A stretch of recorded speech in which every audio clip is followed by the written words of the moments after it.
अस्सलाम वालेकुम व्यूअर्स, मैं हूं होम्योपैथिक डॉक्टर सना नईम। आज हम जिस दवा का आगाज़ करने जा रहे हैं वो है एकोनाइटियम नेप्लस। एकोनाइटियम नेप्लस के बारे में अगर हम इब्तिदा करें तो इसे पंजाबी में मीठा तेलिया कहते हैं और इसका ताल्लुक जो है वो प्लांट किंगडम से है। इससे पहले कि हम इस दवा के बारे में मज़ीद जानें या इसके बारे में और कुछ पढ़ें, उससे पहले मैं आपके साथ एक ऐसा वाक़या शेयर करना चाहती हूँ जिससे आपको इस दवा को समझने में और इसके बारे में और आसानी पैदा हो सके, ताकि आप इस दवा को आसानी से समझ सकें। मेरी टीचिंग प्रैक्टिस के दौरान का ये वाक़या है कि हमारी क्लास में एक स्टूडेंट होती थी। वो स्टूडेंट बहुत ज़्यादा लायक थी और बहुत ज़्यादा होनहार, सबका ख्याल रखने वाली, सबका जो है वो स्टडीज़ में बहुत लायक स्टूडेंट थी। तो एक दिन क्या हुआ कि वो जो है ब्रेक ख़त्म हुई। ब्रेक के बाद जो है, आपको पता है स्टूडेंट्स खेलते हैं या जो भी करते हैं, तो खेलने के बाद या जो क्लास में आके बैठी, पानी वगैरह पिया। 2 मिनट बाद जो कुछ टाइम गुजरने के बाद क्लास में जब मैंने पढ़ाना स्टार्ट किया तो वो कहती है मैं क्लास से बाहर जाना चाहती हूँ, बच्ची कहती है। तो पूछा क्या हुआ है, तो वो कहती बस मुझे 1 मिनट क्लास से मैं बाहर जाने दें। मैंने कहा ओके ठीक है चले जाएं। देखा तो वो कह रही कि मुझे सांस नहीं आ रही, मुझे ऐसे जैसे पेन हो रही है, चेस्ट पेन है, मेरी सांस रुक रही है, मैं जो है वो कुछ नहीं कर सकती, जैसे मैं मरने वाली हूँ। मतलब वो इस किस्म का अपने आप को प्रिटेंड कर रही थी। मैं बड़ी परेशान हुई। हम लोग मतलब काफ़ी परेशान हुए कि क्या अचानक से ये स्टूडेंट जो है अच्छी खासी होनहार स्टूडेंट, और जो है वो उसे ये सब हो गया। अब उस दौरान जो है मुझे कुछ ना सूझा। मैं इधर कॉलेज के क्लिनिक में गई और वहाँ से उसे एक एकोनाइटियम नेप्लस की एक खुराक मैंने उसे दे दी। जब मैं उसको देने से पहले वो बच्ची रोने वाली हुई थी, उसकी कंडीशन बहुत बुरी थी। एकोनाइटियम नेप्लस खाने के बाद वो विद इन 3 मिनट वो जो है वो अपनी नॉर्मल कंडीशन में आ गई।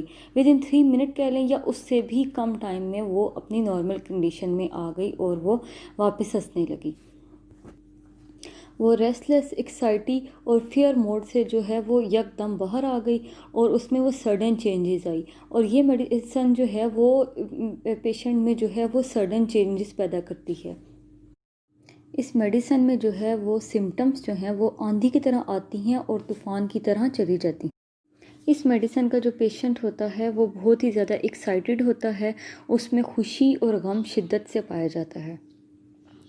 खुशी में क्या है कि वो खुशी में ज़्यादा खिलखिला के हंसता है, और गम में भी अचानक से ही इस पे अगर गम तारी होता है तो वो शदीद किस्म का रोना शुरू हो जाता है। ऐसा पेशेंट जो है वो ज़्यादा भीड़ में नहीं जा सकता और जो है वो परफॉर्मेंस कहीं नहीं दे सकता, किसी स्टेज पे नहीं जा सकता। और जो है वो ऐसे पेशेंट जो हैं वो ज़्यादा लोगों में जाने से भी डरते हैं। और इस मेडिसिन में कुछ ऐसी अलामात भी पाई जाती हैं जो इतनी अहम नहीं है, लेकिन क्या है कि इससे जो है वो पेशेंट की कंडीशन सामने आती है कि यही एकोनाइट का पेशेंट है। एकोनाइट का पेशेंट जो है वो असल में एक सेल्फिश पेशेंट होता है।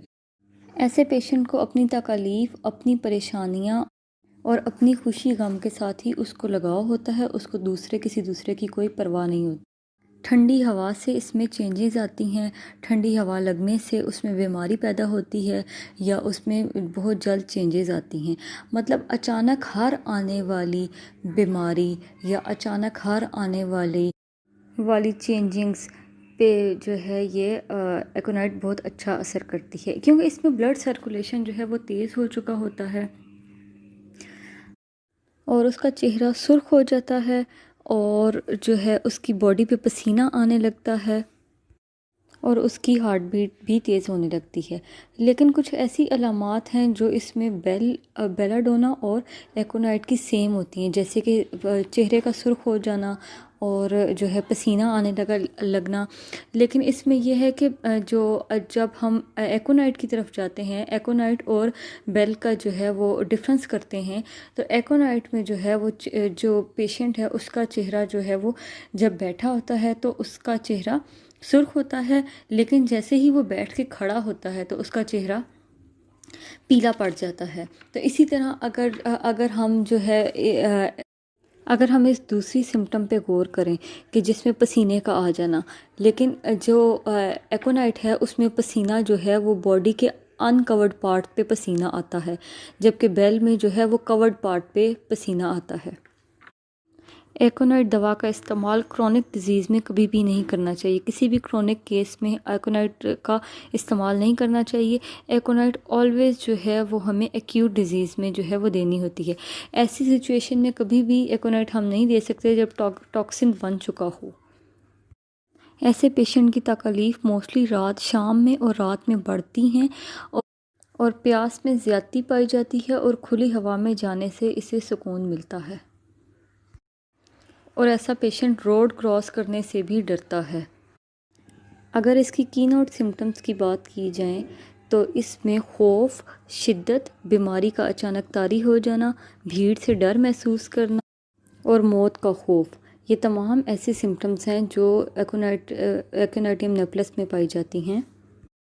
अगर इसकी नींद की बात की जाए तो इसकी नींद में के दौरान डरावने ख्वाब आते हैं और नींद में ये बड़बड़ा कर उठ जाता है। बेचैनी, बेकरारी की सी कैफियत पाई जाती है। और इसके बाजुओं और टांगों की बात की जाए तो इसके बाजू और टांगें जो है वो सुन्न रहते हैं, झुनझुनाहट रहती है और गोली लगने की से दर्द की अलामात पाई जाती हैं और हाथों और पैरों में बर्फ़ की सी ठंडक पाई जाती है और बेहिसी पाई जाती है। इसमें जिल्द सुर्ख, खुश्क, खुरदरी, गर्म और सूजी हुई होती है। तो friends, this is all about aconite napellus. Aconite napellus को आप घर में एक फर्स्ट एड दवा के तौर पे भी इस्तेमाल कर सकते हैं। खैर, जो मैं शॉर्टकट में एकोनाइट नेप्लेस के बारे में बता सकी वो मैं बता दिया। और फिर भी अगर आपका कोई सवाल है तो वो कमेंट बॉक्स में करके ज़रूर पूछें, ताकि जो है आपके ज़हन में उठने वाले सवाल को मैं क्लियर कर सकूँ। और आप सबसे गुजारिश है कि मेरी इस वीडियो को लाइक कीजिए और मेरे अगर जिन्होंने इस चैनल को सब्सक्राइब नहीं किया तो वे इस चैनल को सब्सक्राइब कर दें ताकि आने वाली नई वीडियोज़ आप तक पहुंच सके। और मेरा व्हाट्सअप नंबर भी डिस्क्रिप्शन बॉक्स में मौजूद है। अगर कोई सवाल हो तो आप वहाँ भी पूछ सकते हैं। बहुत शुक्रिया।